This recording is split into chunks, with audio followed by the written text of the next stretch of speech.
Well, I let people know ahead of time exactly what I explained to you, that, it's my philosophy that we have an opportunity in the aftermath of the experience to take some of the information that we gleaned about ourselves and our lives and the patterns that we're in, and maybe make some changes.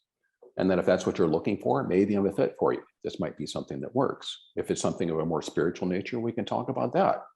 But that generally these things are telling us, like, you need to do something. Let's go back to your LSD experience.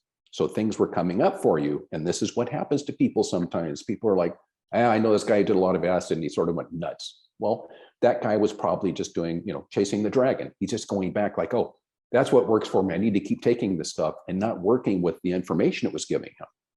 You do hear about people who say, I've been doing this stuff for a while. I just kind of hit a block. I'm not going anywhere. My experiences aren't changing. That's generally someone who's not doing anything with the information that they got, not doing any kind of integration, not understanding what happened to them, and just going back. Like, oh, I feel called to the medicine again. I'm going to go back to the medicine because that's comfortable. Making change is uncomfortable. So I generally tell people that if you work with me, there may come a time where you may feel a little bit uncomfortable and things may be a little bit forced. And your mind's going to tell you that guy doesn't know what he's talking about. And then 5 minutes after this call, your mind's probably going to tell you that guy doesn't know what he's talking about. That resistance will come up. But that's what happens when we make changes. Energy wants to go the way that energy's always gone. And when you start to go this way, it's very hard to dig a new groove in the snow when people have been skiing all day and there's a big groove here. It takes time to dig this new groove. But if you do, you're going to have choice after a while. Right now, when certain things happen, you do this. This is what I do. If I can carve a new groove, then every once in a while I'll go this way. It's all about having choice and not having to respond or react in the way that you did. And that's a big part of the work that I do. So we have the psychological that's been covered. We have the somatic that's been covered. That's a big deal now, somatic releases. But what's left over from the trauma, after I've gone through and rehashed this stuff and understand where it comes from, and after I've helped get it out of my body, what's left? What's left is the reaction or response that happens to me when certain things happen, behaviors, that things I do that I don't want to do, and things I don't want to do that I want to do.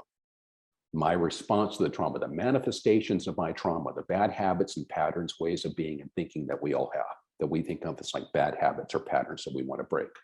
Some of those things are results of trauma in us. Something happens deep inside me, I view it as a threat, and I respond in a way that I don't like. If I can find a way to modify, replace, or stop that response, I've effectively cut the tide of my trauma in many ways. So that's a big area of focus for us. Not so much what happened then, because the who, what, why, where, when, and how, to a certain extent, doesn't matter because I'm here now. The somatic, you can get out of your body in different ways. The manifestations of my trauma, the things that it's driving me to do, those things that I feel compelled to do, and I often don't get the response or reaction that I want, and sometimes make my anxiety worse. Those are things that were caused by something that happened a long time ago. And your body and your mind don't understand that you don't need that response anymore. You don't need that protection. It was great then, it's not working for you now. So that's when I help people understand that you may be uncomfortable because there are certain things like that you feel that you have to do, but you don't like. Changing those things may feel a little forced, maybe a little bit uncomfortable, but you'll feel much better once you do.